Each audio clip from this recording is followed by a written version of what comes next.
Hey, I'm Fred. And I'm Ant. And this is Creator Generation. Create a generation of hype. Creator Generation features top YouTube creators and video experts sharing their tips, insights, and stories from working on the world's biggest video platform. Frederico, what's happening this week? This week we're chatting to Darren Levy from the YouTube channel Darren Levy Official. Well, I went to 3 police stations because I wanted to make sure, because some were more curious than helpful. Understandably. His channel is actually called Darren Levy Official, but he doesn't like that, and everyone knows him as Funny Uber Rides. And basically what he does is gets videos from his weekend Uber rides of funny things that happen in his Uber. Yeah, and Darren shares the ins and outs of what you can and can't do when you are filming other people in public. And how to tell your parents you want to be a YouTuber rather than what they think is a real job. All right, let's get into it. Indeed. All right, Darren Levy, welcome to Creator Generation. Thank you for having me. Thank you for joining us. How'd you get here? I drove my car. Did you pick a ride up? Not today. I only drive on a Friday, Saturday, so it is a Wednesday. Bit of context then. Why would I ask you if you picked up a ride? Maybe we should start there. Who the hell are you, that's Darren? Totally fair. That's totally fair. That's probably better. And why are you official? No. Pretty much I drive on the weekend for rideshare company Uber. I meet the interesting, different, colourful people who have a story in Melbourne. And, when I get permission, when there's like something that I think is content worthy, I'll make some fun videos around it. And that's that's literally it. So, and that's your YouTube channel. That is my YouTube channel. So what is your YouTube channel name and what will people expect to see there? So the YouTube channel name is Darren Levy Official. And we were just discussing before off camera that I hate the official Well, technically part it was of on camera. Oh, it was on camera. Okay, so you can still use it. Well, I hate the official part of it. But so I make a video every Friday called Funny Uber Rides. It's kind of like a series. And that's... Sorry, what was the question? I just want people to get a taste for what's going on your channel. It's literally exactly what it sounds like. I put myself in a box by calling it Funny Uber Rides. But yeah, I'm meeting anyone and everyone. I've noticed outside of like my friendship circles, there are very, very different characters in Melbourne, and I'm sure the world as well, but we'll get there. Yeah. So I'm just kind of learning as I go. What kind of YouTuber would you classify yourself as? Well, funny. Yeah, it's in the title. He's put himself in a box. It is fun. It is fun. But when if you say, what kind of videos do you create? What do you say? I just like car-based entertainment at the moment, but I would like to get out of the car as well. Right. So I really am putting myself in that box, but entertainment. Maybe a bus, entertainment category. Train. Yeah. Melbourne's got trams. Any locomotive, like whatever. Interesting. All right, and the official part? Is there an unofficial Darren Levy? There are many Darren Levys in the world. Not all as friendly as myself. I'm making all these references to before we started filming. Yeah, let's throw back to before. Well, yeah, no, why official? I love that. Because Darren Levy was taken, and I reached out to the Darren Levy who owns DarrenLevy.com, and he said under no circumstance will Darren Levy ever be available. And I thought that was like a pretty brutal way to just say, yeah, nah, you're going to have to find something else. Go get fucked. Yeah, pretty much. Are we allowed to swear? Oh, cool. Yeah, all right. you can swear. It says that we then market it as explicit, then Apple market is explicit, and then all the family-friendly people don't. Yeah, Fred doesn't like it, but whatever's authentic. I don't mind it. It's just that we just lose a whole bunch of people. Okay. Yeah. No, I'm kidding. I'll try that. Actually, you know what? It doesn't make a difference. I'll try that. No, you can swear. Yeah, no one's listening. You anyway. swear once, and then the whole thing is done. So it's make a difference. Yeah, the whole thing is so just go nuts. Cool. Yeah, go for it. Well, why don't we just start? Well, start at the beginning. Where did this all start for you? Did you always want to be a YouTuber or? No. So, I mean, like right at the beginning is probably like at like after school. Well, maybe not from when you were born. Like a little bit ahead. Just like so, my mum and my dad had too much fun with dinner. So, like after school, didn't really know what I wanted to do. I chopped and changed. I tried a bunch of different things. So I was in a class. I was in a year level of 66 people at school, and like it's very easy to feel special when you're one of 66, and then you finish school and you're like you're just a drop in the ocean, or at least it feels like that. And within like the confines of, I don't know, like family and the mentality around my friends, it was pretty much you're gonna go into further study, which is what I started doing. And I was like at uni, I did a semester on, semester off, semester on. Traveled, I did like a bit of travel. I was like trying to get a job in the mines. I was like enrolled with early stages, enrolling with the army, like anything just to something to give me substance, because I didn't know what was next. And so after deciding that uni wasn't for me at the time, I got a job. Turned into like a sales role, took some opportunities to turn it into like a corporate sales role, and like stuff was going well, but I just, again, wasn't getting like the fulfillment that I expected after a couple of years. And then like kind of to the dismay of my parents, although they're still like super, super supportive, fortunately, I said, no, I don't want to work in the environment that I was working in. So I quit, but before I quit, I started going to like garage sales, buying things for like $1 or whatever, selling it for $30 online. And Hang on, back up a bit. Why did you start doing that? You can't. Well, because like the work environment that I was in wasn't fulfilling me. Someone influenced that? Yeah, Gary V. Oh, like, man, own it. Own it. You know, yeah, okay. No, Gary V, like I got onto a piece of content of his initially, and I was like, wow, this guy, not for me. And then like a couple months later, I saw like it was like a bit more of a practical piece of content around garage sailing. For those of you who don't know what like garage sailing is, literally just seeing if you can find things that are worth reselling at a garage sale, at an op shop or a thrift store, and putting it online. And like a very low tech eBay. yeah, majority of it was like sold on eBay. Right, yeah. But like, so I was just trying to figure out what's next. You like doing that, or is it just like, it was just... What I learned was that I enjoyed the treasure hunt of it. Like that is so much fun to like rock up at a garage sale or an off shop or whatever and go, this T-shirt is actually like a Ninja Turtles T-shirt, and it's actually worth like $60, and these people are selling it for $1. It's in good condition. If I like put it online, maybe then I can. I don't know. It was exciting, and I actually think there's a good similarity between that and what I do now, because when I drive on the weekend, I'll drive for like say 7, 8, 9 hours, and I'll get one piece of content. I'm going like, it's the same like treasure hunting sort of thing. So I got into that, and I started making like at a certain stage, I was making more money doing that than I was at like big boy work. So that's actually the reason why I quit initially, because I was like, I can actually turn this into something. But then like that's a process. So I was like, okay, maybe I can actually like start an e-commerce business, Alibaba sort of thing, a bit more like continuity in the product that you're selling. But while I was doing that, again, still trying a bunch of different things, it was a Thursday or Friday that I would put aside to like make these videos, because I was driving Uber for the cash. And I started enjoying like my Thursdays and Fridays like the most during the week. Like that was my favorite part of the week, because I was, it was just like, it was different to anything I was doing during the week. And then people started watching it, and now. So back up a bit. Like, how long were you?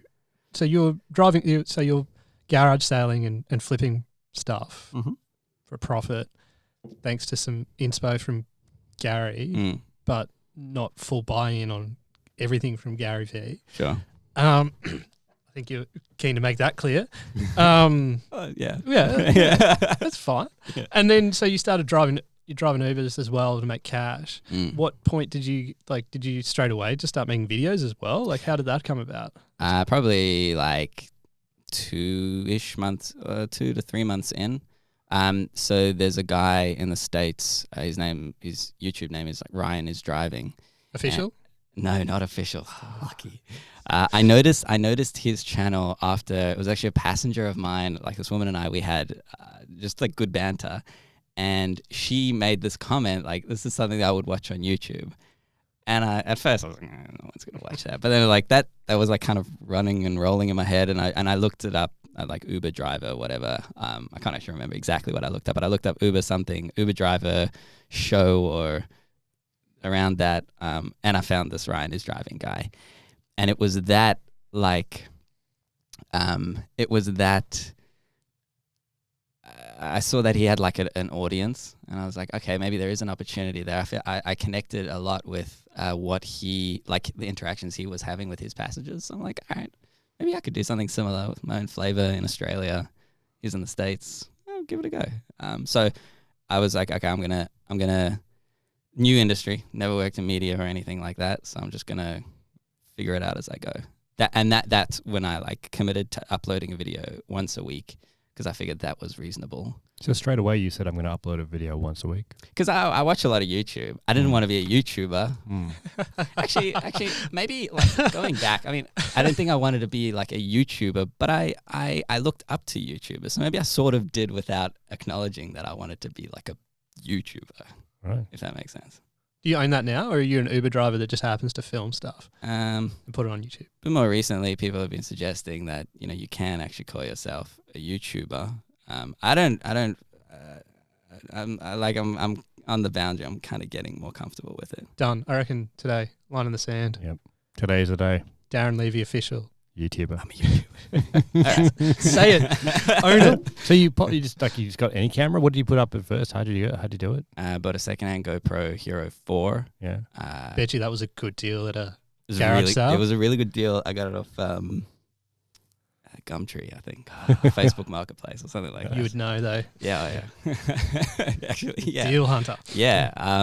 And that was what I still use that same GoPro like in the car, 100 and something videos later. But I mean, because I shoot in 720p, so it doesn't really, it's not a focus. But like, then I wanted to get more like professional or learn a bit more around like the cameras and stuff. So I've got like the DSLR and stuff now, but I still only got that like 60 videos in.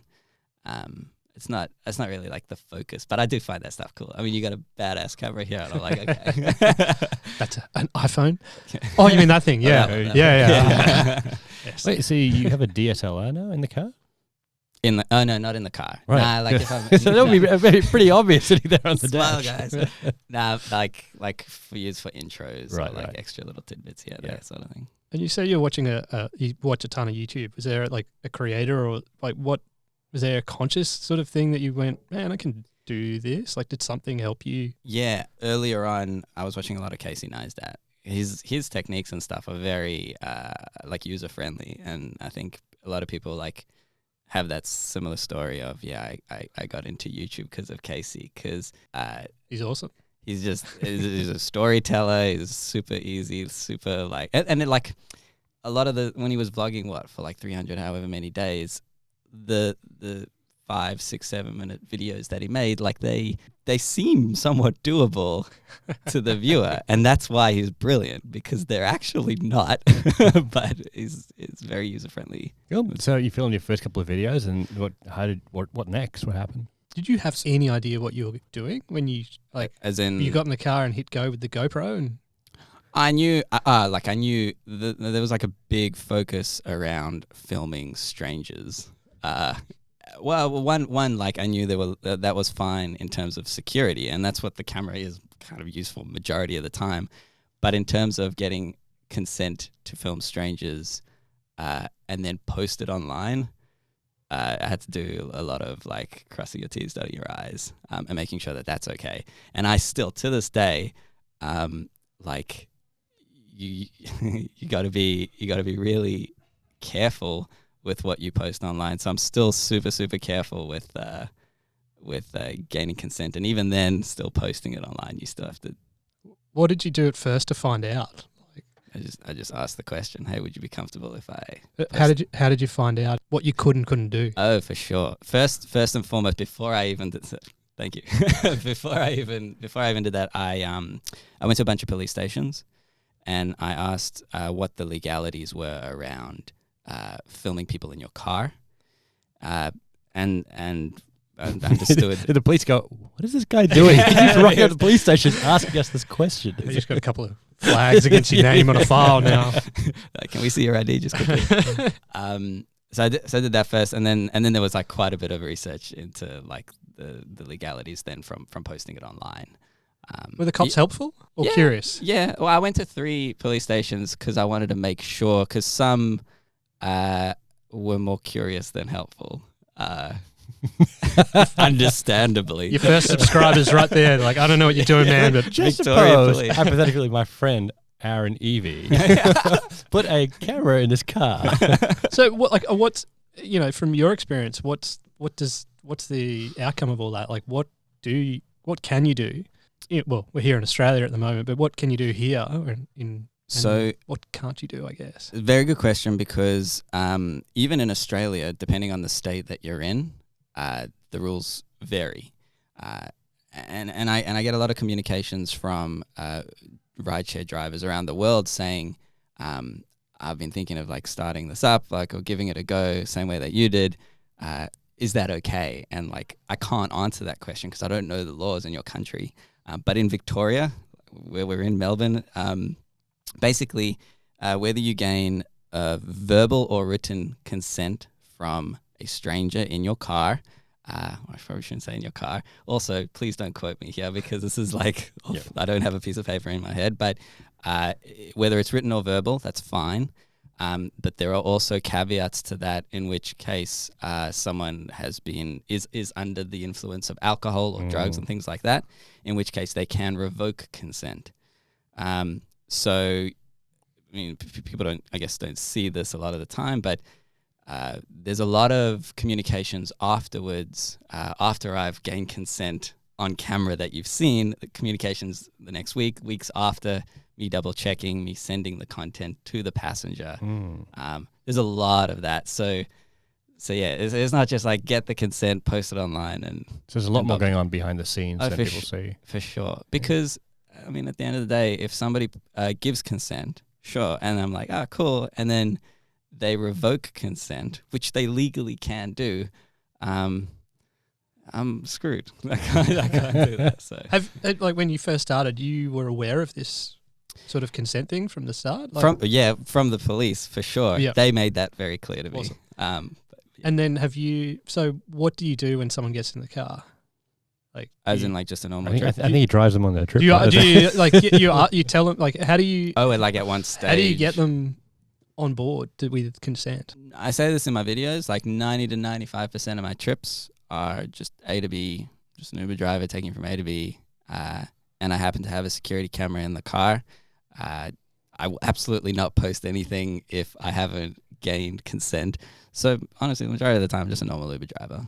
But then... But do you ask consent the moment it starts getting good, or do you say every time it starts? Like, I say, hold on, stop being funny. I need to ask you something. My name's Darren. I'll be your driver today. Before we get started, I'd like to get you to sign this and verbally say these lines to this camera over here and over here. I don't have like a rule. I kind of like play it as it comes. I try to generally ask later on in the trip. You get a bit more natural reactions, but sometimes it's like you can tell when people are like a bit more over the top, and who I would think might turn it a little bit more on for the camera. Ask them a little bit earlier. Play it by ear, sort of thing. And he said, how many good bits of content would you get? It really ranges. The longest I've gone with no content whatsoever is 5 weekends. Wow. And that is painful because you're literally, it's like, 15 to 20 hours a weekend. Other than you're an Uber driver, I guess. That's like You're the still normal. getting paid while you look for content. Yeah. Do you ever bait them? Like pro people? Well, actually, so I've thought about this because I don't think at this stage it's in my like personality to be that like what I would classify as like an annoying YouTuber and try to get reactions out of people.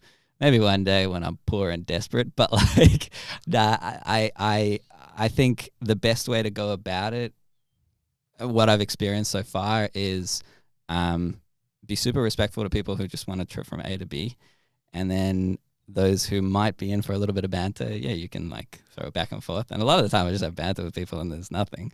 But yeah, play it by ear. There's not really like a rule, I guess. So what makes it funny though? What you look at it and go, oh, that's great? Because I mean, you look at your videos, like you can watch nearly anyone and be entertained. But do you have like a threshold of like, okay, this is not quite there? Are you wondering Really why good you question. didn't make the cut, Fred? Is that what's going on? I thought you looked Yeah. familiar. Yeah. I'm sorry. What do I have to do next time? Yeah. I mean, what makes it funny? If it makes me laugh, I think I heard another YouTuber say this recently that if you want to make content online, you should enjoy watching your own videos, and I think that is the best advice ever, because if you don't enjoy it, then how do you know that anybody else is going to enjoy it? So like, I enjoy watching my videos. I enjoy editing my videos, and the interactions that I have generally make me laugh, even after watching it back a million times in the edits. So yeah, if it makes me laugh, it goes online, I guess. Awesome. Yeah. Has it gone pear-shaped ever? As in, like Either, you posted something up and the whole consent thing, or even while you're recording something, the ride's gone a bit haywire. yes. No, I've asked for consent from passengers who have been under the influence, and they haven't been comfortable. And I know on my end that, okay, this isn't going anywhere. But in fairness, like, they've gotten into a car with a stranger. Doesn't matter that it's like you're a driver under a rideshare company. They've got into a car with a stranger. They might have done or acted a silly way. I understand their point of view if they go, why should I trust that this guy's not going to put it online? Mm-hmm. So I've had to go, okay. I mean, this is just what I've done at the time. This hasn't happened like a lot, but this has happened where I've had to go, you have my word, this won't go anywhere, sort of thing, and then give them like my socials, like be as transparent as possible. And at the end of the day, like, it is what it is. Yeah. I know I'm not going to, because it would be stupid for me to do so. So that's just the way it rolls. On the other side of it though, have you ever got like a really good story, like a really, really great ride? And not being able to post it? Yeah. Yeah. Like a lot. Again, just how it rolls. I would say like, Can you hypothetically tell us about one? Yeah. I mean, Or legit, tell us about one. no, No names. For example, recently, I posted a video last year. It was around a girl that I matched with on Tinder, and like 5 or something years ago, and she got in my car coincidentally, and it was just a really good interaction.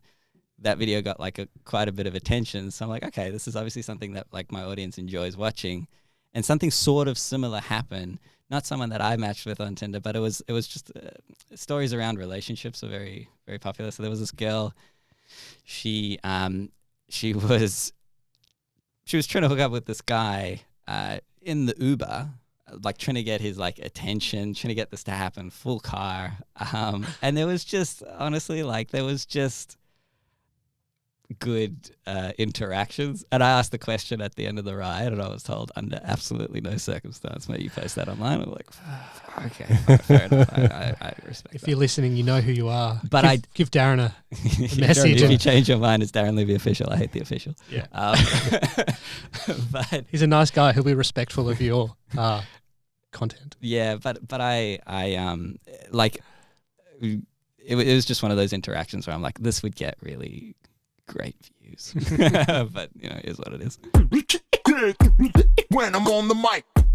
Fred, let's take a quick break here and just give ourselves a big plug. We are super excited by this new initiative. We have created the Changer Creator College. The Creator College, quite simply, is a place where you can get a whole bunch of online courses, including our brand new Accelerate course for YouTube, designed to help emerging and new creators become even better on the world's biggest video platform. The reason we think it's pretty good is that it's not just our opinions, but the opinions of a bunch of really great creators and experts coming together to give you a very very logical, structured course. Damn right. It is the college just for creators. So check it out at changercollege.com. That's CHANGER college.com.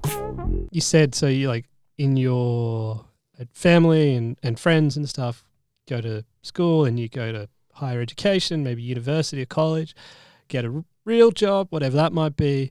You did some of that and then went to becoming a YouTube creator and went, I'm going to do this. What was that like, saying to your family, your friends? Did you tell people? Like, were you worried? Like, or was it like, hey man, I'm doing this? And I was less worried about what my friends would say because my friends are pretty awesome. The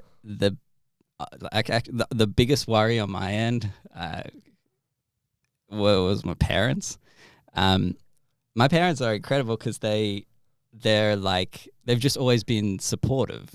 They're very stereotypically beautiful, warm people.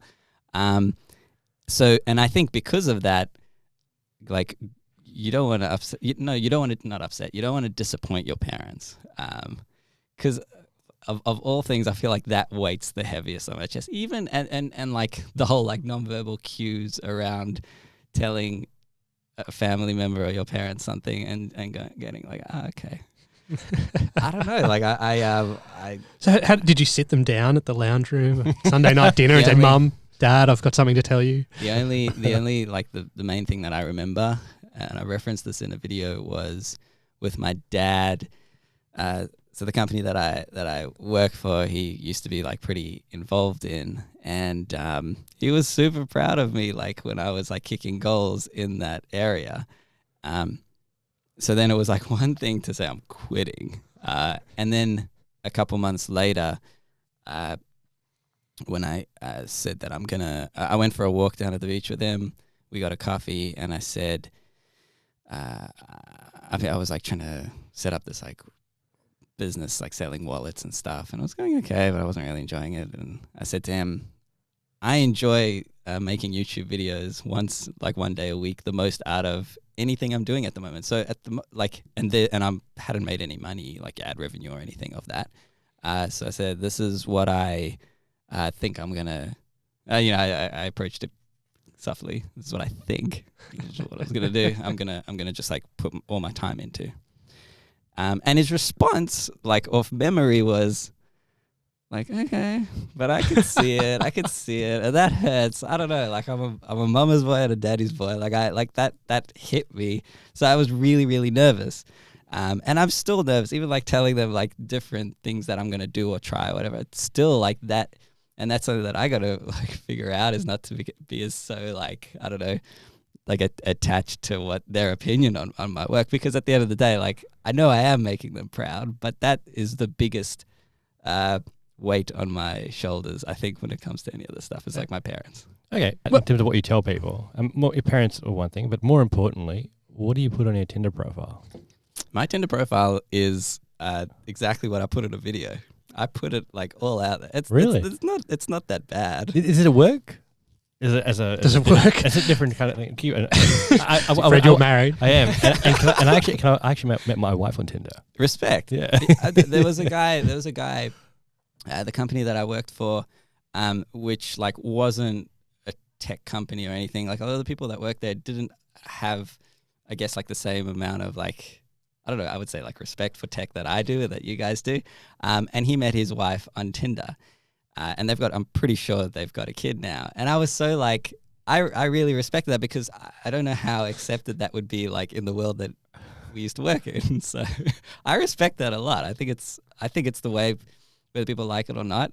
It is not the way, but it's a way people are going. Own it. Yeah. Hell yeah. Well, I do. I feel you're really you're trying to convince me it's okay. It's okay. It's okay. No, but what Jody, it's okay. Yeah. What do you put on your profile? I mean, in terms of like what you do, you just put it like, this is what I do. Do you want me to read you my profile?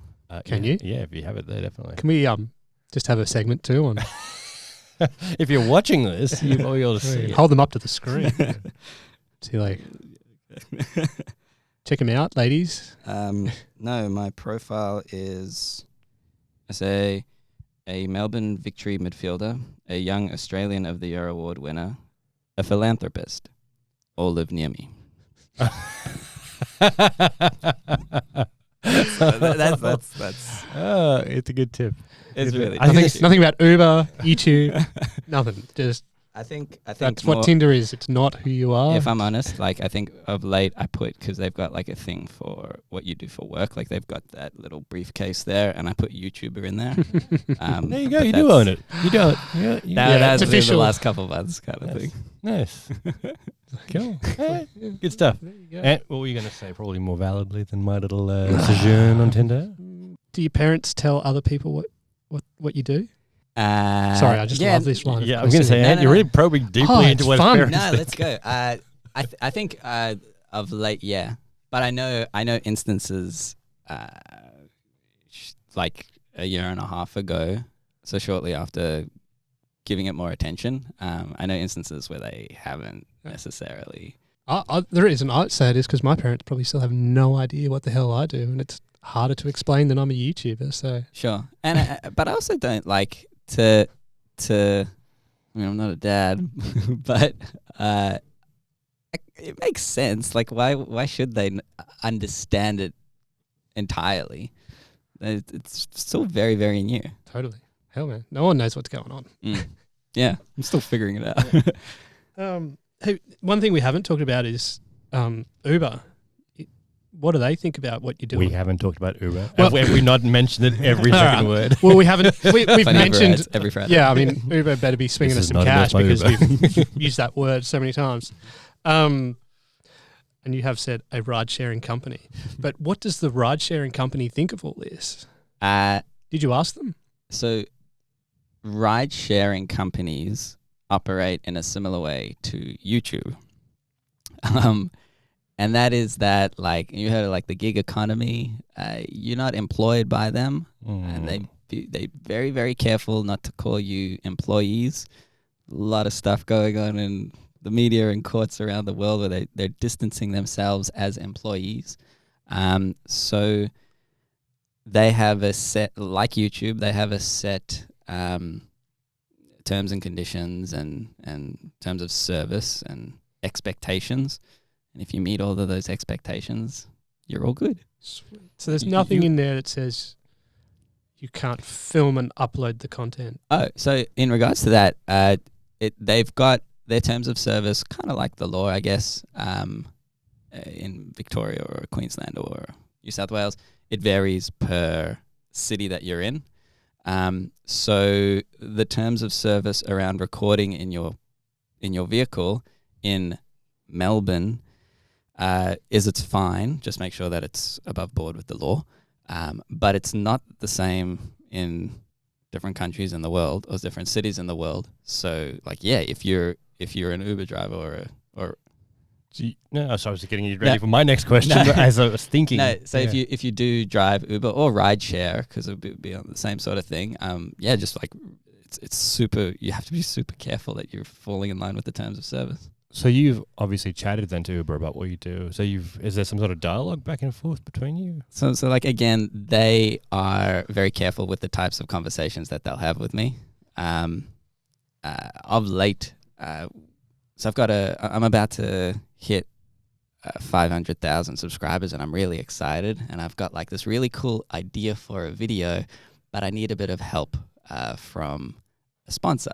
So I'm like in the process of talking to Uber around this idea, but yeah.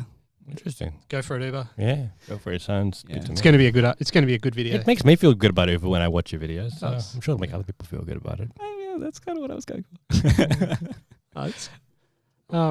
Well, you are basically the poster child for the gig economy. It's like your life completely revolves around Just a it. gigger, yeah. Yeah, you got Uber, you got YouTube. What else? the Gary V hustle, you know, like Oh, you know, man. the garage sailing, flipping stuff. Jeez, Yes. still happening. I'll take it. Yeah. nice. Yeah. Well, there you go. Imposter syndrome no more. You can just own that. Yeah. Like YouTuber. YouTuber, Giga. Giga, yeah. I am the future. Giga's cool. Giga. Yeah. Yeah. Might have to explain it to some people, but like it's got a cooler ring to it. Maybe new nickname. Maybe a new channel. Ooh, I wonder if it's taken or Giga Official. Giga Official. Just set it up for you. The Giga Official. Well, let's talk about your channel growth. Okay. And sort of where you started from. I guess you never really planned to be a YouTuber, but you've been going about 2 years now. Yeah. You had about 500,000+ subs. We're at 490 at the Yeah. moment. I'll give it to you. It's going to happen. Yeah, 500,000. Yeah, Let's just say near that. enough. It could happen. It could happen. How did that? Does that all come in one big hit, or has it been a gradual sort of process? So for the first 9-ish months, uploading every week and slowly growing like a couple of subscribers a week, I guess, maybe like 30 to 40 subscribers a week. And at around 9 months in, I was like somewhere between 8,000 and 9,000 subscribers, and consuming a lot of Gary Vee and telling me to try different stuff and, you know, just see what kind of works. Because at that stage, I was literally just doing stuff in the car, and I still kind of am. But the one that like kind of gave the channel a proper boost was in the lead up to April Fool's. I don't know. I was on YouTube one night. I searched up Uber or Uber driver, and I saw that like videos that got a lot of attention were that kind of like sensationalist, like Uber drivers involved in a altercation of some sort of thing, or taxi drivers involved in an altercation, and so I'm like, wouldn't it be funny? Because I don't make prank videos, but if of all days of the year to do it, it would be April Fool's. No one's ever like expected that of me, so I was trying to get my friends in on like this idea where like an Uber driver is part of a robbery, and none of my friends were keen because it's a stupid idea. And like it would take a lot of like acting sort of stuff. But fortunately, I did find some friends who were down. Legit robbers. Yeah, they just by chance they were robbers as well. And yeah, and like we, you know, had like a mini script sort of thing. I've never like that felt like a production, but I'd never like produced anything, and we were also just having a bit of a laugh. But the act, I like afterwards start the edit, and I'm like, well, this is so cringe. I don't know if I can put this online. But I thought, no, Darren, just So do they're it. pretending to be robbers, and what was happening? You were giving them a lift. Yeah, they had robbed a bank at around 8 a.m. It was a bank, or they had robbed a place at around 8 a.m. And after I'd been driving all night, and they pretty much just got into my car. Or I don't know if there's no like storyline they booked an Uber or anything, but like they got into my car and I took them to where they wanted to go in like Elstonwick or something, or Richmond. And then I ended up blurring out their faces, and I was like, oh, if I can over edit it and just to make it a little bit less cringe and take out a lot of the acting and just talk more. And I honestly, my expectations around it was this would be like a silly little gag, but I'll try it because those videos seem to get attention. But that is what gave my channel initially like the spike in views and subscribers. How did the viewers take that? Because I guess you don't do pranks usually, and then you just do this prank and you get a lot of viewers for that. Did they like the video, and then the subsequent videos that weren't pranks, did they stick around for that? So, I mean, because my audience was still quite small at that point, like the feedback I would get per video was like maybe 20 or 30 comments. And it's hard to get a proper idea of like the market's appreciation for your product at 20 or 30 comments. So initially it was like, haha, Darren, you silly goose, or like, what, you know, like stuff around that, or there were a couple like, this is so fake, which is what majority of the comments are on there. But then like, it kind of, once it, I guess, like hits the YouTube algorithm and gets put in front of a lot of people, after that, you know, you get your spike of opinions. A lot of people, the like to dislike ratio is weird as, because some people think it's real, some people think it's fake. But like after that, I think for a segment of people, they stick around, they see what else I've got to offer, and if they like it, which fortunately a chunk of people have, that becomes like your base audience for the videos afterwards. It's actually really interesting because we were talking to another creator who's very successful about your back catalog, your catalog at work being like super important. Like you'll hook in with a viral video, and often creators don't have anything else in their catalog, and people are like, meh, great, never come back. But you had a catalog, right, of actually entertaining stuff. So people came in and oh, it's entertaining, and then they saw your other stuff and go, yeah, this is really actually entertaining. Which I think how I actually officially first found you was like that way. I saw a video you did. Right. And I was like, yeah, and I came and saw your other stuff, and I'm like, oh, this is actually pretty good. I really like this stuff. Yeah. The first one, yeah, the guy, he's okay. Got to do that. But just to give context, what sort of before that, what sort of views average you're getting per video? I was looking into this like maybe a year ago. I think it was around after a week, I'd have about 1,000 views, and then between like 500 and 1,000 views for a video. And the prank and this first bank robber prank one, what sort of views are we talking? Where it's at now? Well, like at that time when it took off. Yeah, how did it compare to you? It actually nothing. So I think why a lot of people got fooled was because it only seemed to like take off about a week later. So around like April 8th, it just hit like a spike. Yeah. And also, I uploaded it on April Fool's in Australia at 4 a.m., but in America, was it, I don't know, Central Time or whatever time, it still gets uploaded as March 31st. So it still is up there as March 31st, but I uploaded it in the country that I live in. And so all of these things, I think, contributed to people not thinking that it's an April Fool's video. But then I can't really remember the viewership like once it peaked, but I just do remember because I put like my Instagram link in there, and like that started growing at like 10,000 a day, and then like I think it's 10,000 views a day. 10,000 followers a day on Instagram. Wow. And I hadn't given Instagram enough attention at that stage. I had like 200 or 300 or 400 followers. Holy crap! And it jumped, and then it stops. That's what happens with a viral video, I guess. But it was weird. What were you thinking at the time? Like, what is going on? Like, were you just cool with it? Yeah, I was freaking out quietly. Yeah, it was freaking out. Cool. It was very, very cool. It was a very exciting, and I could totally see how addictive that like endorphin or whatever chemical let off in your body is. Let off in your butt. In your butt. Is that what you said? In your butt. Hey, look, man, in your butt. Everyone gets the kick, the YouTube kick, however they want it. What did you say? What did you actually say? Chemical let off in your body. Oh, buddy. I couldn't find the right words, but it's something like that, yeah. Cool. But what happened the next week then with the next video? So actually, I remember my mindset at the time was, okay, you got a whole bunch more people watching you. You know that the people that are going to continue to watch you are the ones that are like here from your previous content as well, as in like that's why they're sticking around. So just keep doing that and do a much better. Off memory, I think I did a video like that. I tried to theme around Cash Cab, and I was trying to like I wanted like the basis of it to be the same, funny Uber rides, but my mentality was just give people more of what you can give, because I think at that stage somebody told me that like whatever got you to your first 1,000 or 5,000 subscribers, that's what's going to get you to your next 100,000, just a better version of it or something like that. Just like rinse and repeat in a very but always improve.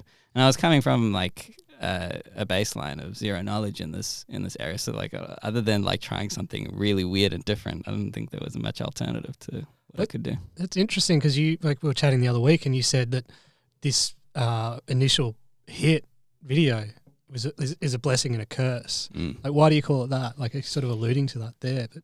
But the audience that you can grow from a prank video is awesome because they're enthusiastic and all of that. But it was different to any of the other content I had made. So if I just made prank video content, I think it'd be great. And I'd make another prank, and people, if that's what they signed up for. So when you sign up, you're subscribing, you're signing up for something.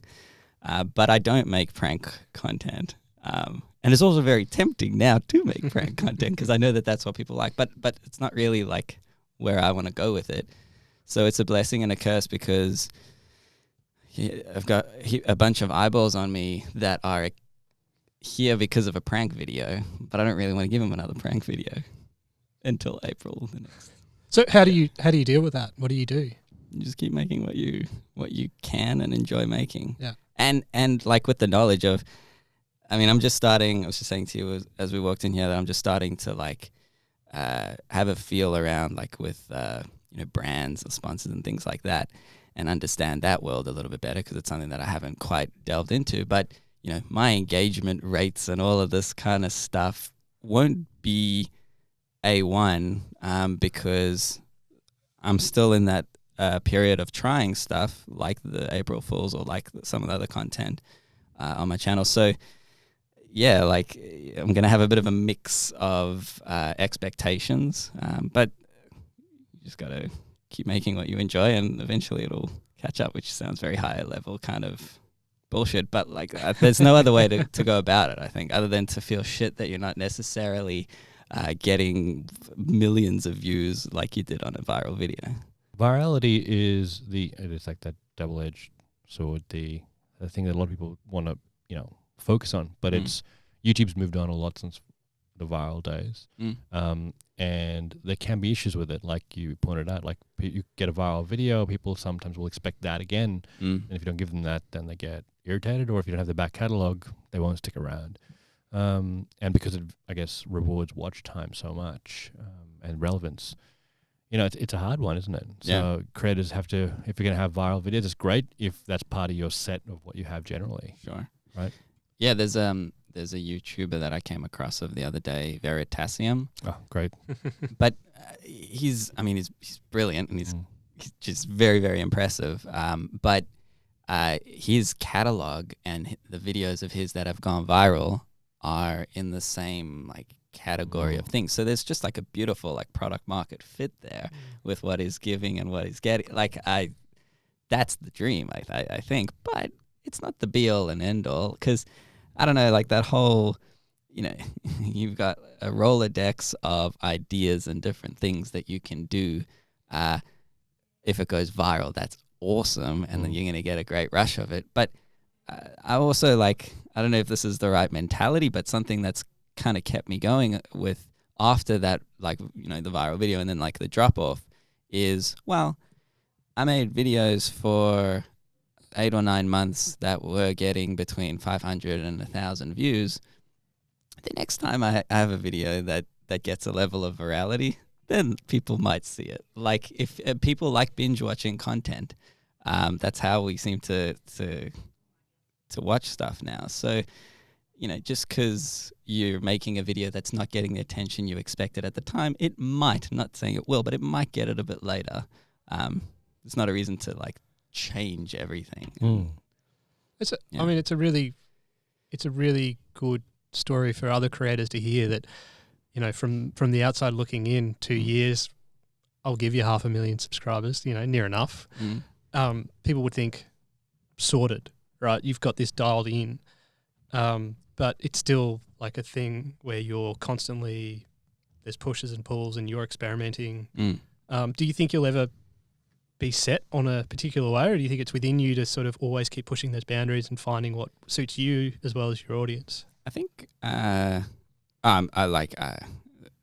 think like where I'm at now is to have however many subscribers is cool, and like what we were saying earlier on in the podcast, like, call yourself a YouTuber. Okay, maybe now I can fall into that category, but I feel what was it called, like imposter syndrome a little bit. Like I don't feel, not that I like don't deserve it or anything, because it's literally all I've been doing the last 2 years. I put a lot of time and effort into it, but there's always room for growth, and there's always room to learn, especially when I've been in an industry for 2 years, which is not a long time. Is it Ninja who like 10 years and then you're an overnight success or whatever? And even like I would argue that sure, he's had a lot of attention of late, and he would be having like awesome, I mean, I don't know, but he would be feeling really good about it. But I'm sure that he would still be going, okay, now how can I improve my content? How can I like make something that's gonna still challenge myself? And so I don't think you could ever be satisfied. As horrible as that sounds. Yeah, but I guess that's probably what's going to push you to keep making stuff that you'll love, but also other people will love. Right? Sure. Yeah. What do you see as success then? Honestly, like continually in the realm of YouTube, continually being happy with the last video that you put out, or no, it's not a last video. It could translate into a podcast in time. It could translate into written word or whatever.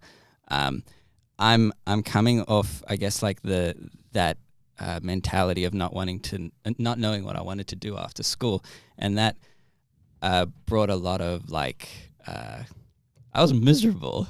So I don't want to have that like level of uncertainty again, which is very easy to get to, even when you're like.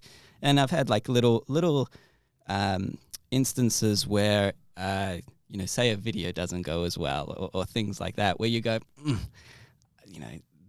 maybe I need to change a lot of things for the next time.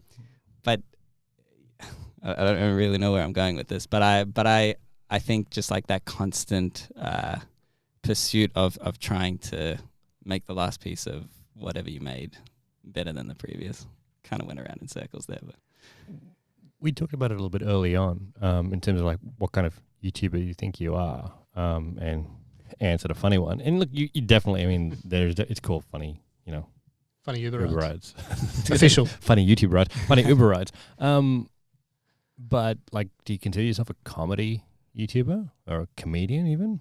no, not really. Only because I guess Well, you started adding little bits to the beginning of videos that are a bit funny. as in That wasn't an insult, by the way. I'm not saying that it was not fun. I'm just saying it's. I don't consider myself a comedian, because in my mind, like a comedian is someone who like gigs and puts out content like around their like sketch comedy and things like that, which I'd be like keen to play around with and try, because I've never really done it. But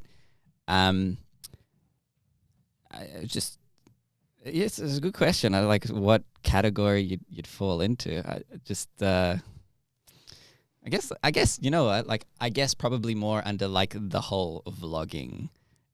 I'm not a vlogger in the stereotypical like, what's up YouTube, welcome back to my channel. But it's just Didn't you start a video like that in your car? Hey, I'm in my car again. I think you almost started just like that. Maybe as a joke, not that I can remember. Yeah, I feel like as I like just watched it. It was like a parody. Yeah, Gordon red Here with I am in my embarrassment. car again. I think the basis of vlogging or blogging in the written or whatever form is just your recounts of things that have happened in your life. So I guess that's kind of it in a broader sense. So when people ask you what you do, what do you say you do? So still getting more comfortable saying YouTuber, but like what? Even then you didn't say it properly. You say YouTuber. Before we end this podcast, you will stand up on the table. I am a YouTuber. I drive Uber on the weekends. I meet fun people and I make videos for my YouTube channel. That's what I've generally been. That's what I've been telling people at parties. And what? Okay, so you're an Uber driver. Okay, yeah. I'm like, yeah, fine. Like, you give me a lift home. And what opportunities has that opened up outside of YouTube for you? In terms of income, travel, I don't know, promotion, whatever opportunity is. I think it's like in terms of a very common question that I am being asked, or when you tell somebody that you're a YouTuber, is that it's like the first. Actually, same with Uber driving. Like, how much do you earn? And like, honestly, at the stage that I'm in, I'm making majority of my income from ad revenue and Uber driving. So like, also given the type of content that I make, which isn't necessarily family friendly, if you're having silly kind of conversations. So like not much. And I haven't ventured into the world of sponsorships and things like that. for a couple of reasons. So in that regard, I'm still trying to figure it out. I'm still in a searching world. But in terms of like, more recently, I've been reaching out to other YouTubers or like influencers or things on Instagram or through YouTube or email, and I've been getting replies, which is weird because initially people wouldn't reply. So that's cool. A majority of people still don't reply, but that is still like doors opening to me. And this is more been in the last couple of months where I've gone, okay, I've kind of like pulled my head out of just making a video every week. Some weeks trying to make a second video, and I still need to continue to do that, but there are absolutely opportunities such as this one, which is like kind of like popped up, and I'm very grateful for you to have me on the show. But like I haven't really ventured into. Just to point out, your show is much more popular than our show. Yeah, just wait for it. Just wait. My studio is a car and a secondhand GoPro, though. It's much more mobile. But so yeah, like I don't know yet. I'm still kind of figuring that out and learning, because I actually don't think I've said yes to enough opportunities that I could have. Is that because you're just, like elbows deep in content, just trying to make content all the time? I want to say yes, but I don't think that is necessarily fair because it is true, but I'm putting out one video a week most of the time. So then you go, oh, well then what the hell else are you doing? But also I've been learning like this industry, like YouTuber, but I actually think being called a YouTuber is dangerous because you can become confined to one platform. And like YouTube's hot now. YouTube's been hot for the last couple of years and people get virality off that. But I was only about a year ago, after the April Fool's video, that I started to give Instagram a lot more attention. Facebook has barely gotten any attention. Like there are so many. I think it shouldn't be like YouTuber. It should be like social media dude, because that's Creator or creator. Yeah, we call our peeps creators. Yeah, like and we treat the creators we work with as creative entrepreneurs and who make rad content, and then like exactly what you nailed on, right? Like it's not just, that's one piece of the puzzle. Yeah, and that's why like I keep coming back to the whole like I'm learning piece, because and the more confident that I get over the years, I think I'll have more confidence to accept opportunities or go or approach people for opportunities. I've kind of been learning. You mentioned just before you were reaching out to other creators and influencers, and what are you trying to achieve out of that? You just want people to chat to that, or like what are you up to? Just want a friend. No, I think that where I'm at now is, as in like, funny Uber rides, picking up people on the weekend. I want to continue to do that, but I think you can add like more of a flavor, more of a spice into the videos with like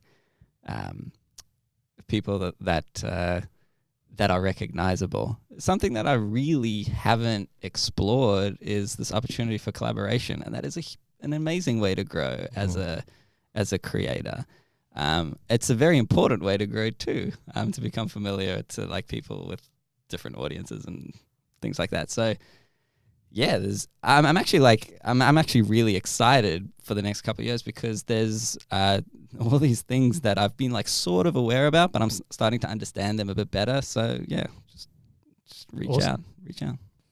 I guess now that you've achieved a certain amount of YouTube infamy and a certain amount of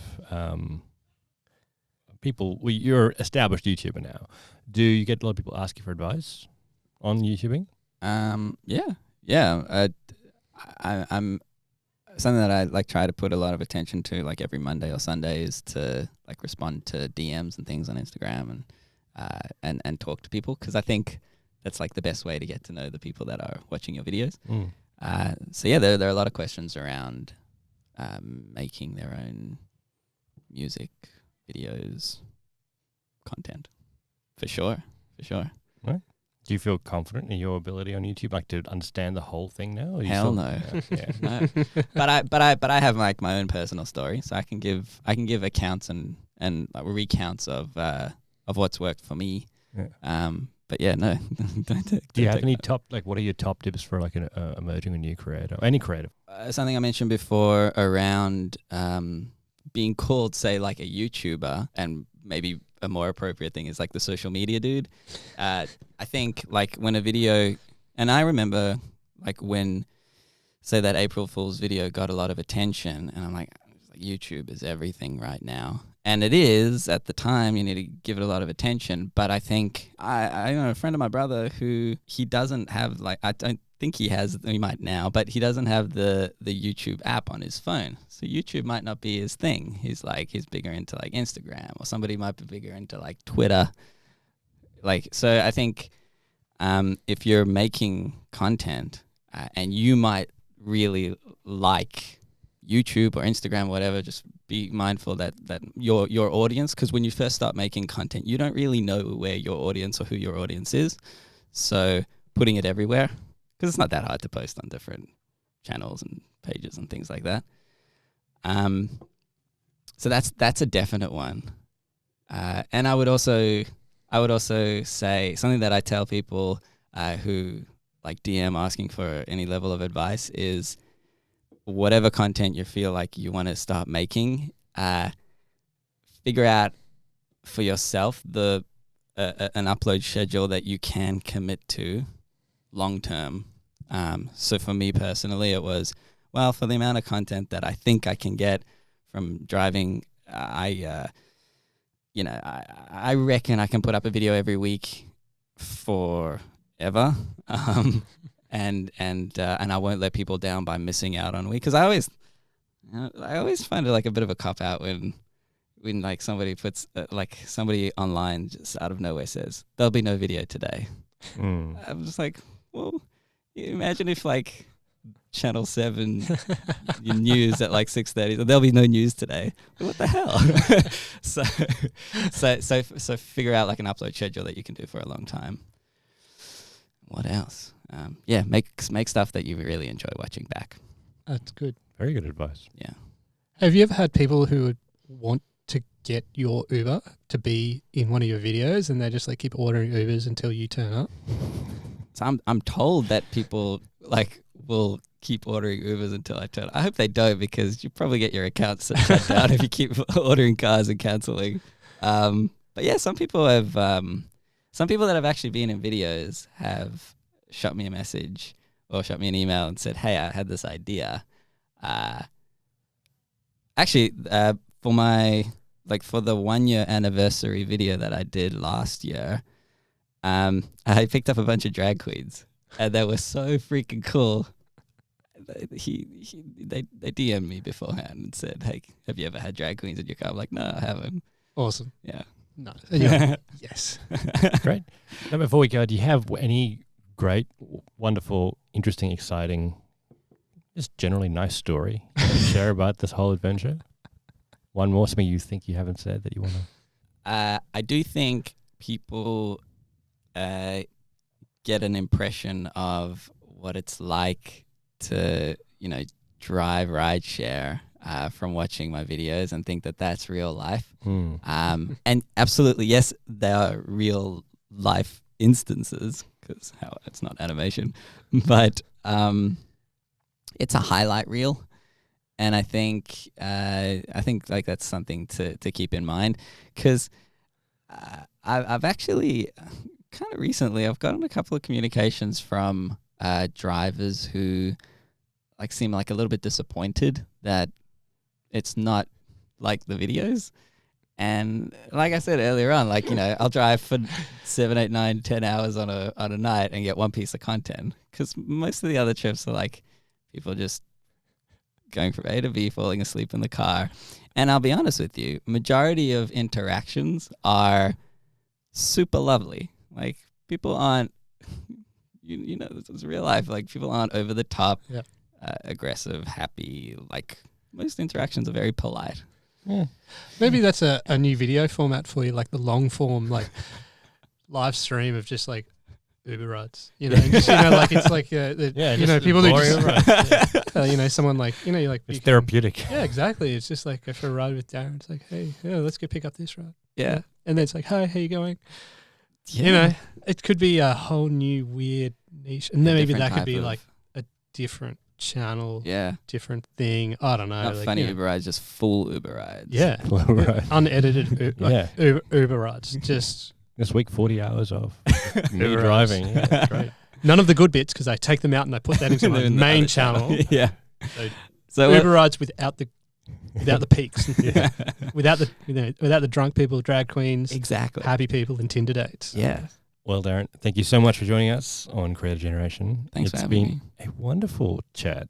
Now, give us a ride home. Oh, Fine. God, you get that joke all the time. Hey, buddy, why don't you give us a ride home? Fuck you. All right, It's such a great time up until that point. Darren, thanks so much for joining us in Creative Generation, and we will see everybody next week. Thanks. Woo. Bye. Bye. Bye-bye. Darren, that guy is as lovely in real life as he seems in his videos. Yeah, I want my next Uber ride to be with him, legit. Me too. And own it. You are a YouTuber. Guys, remember, if you want to get in touch, you can do so through our socials or the Creative Generation app, available on the App Store and Android Store. Otherwise, we will see you next week. See ya. Bye. Creative generation on the mic.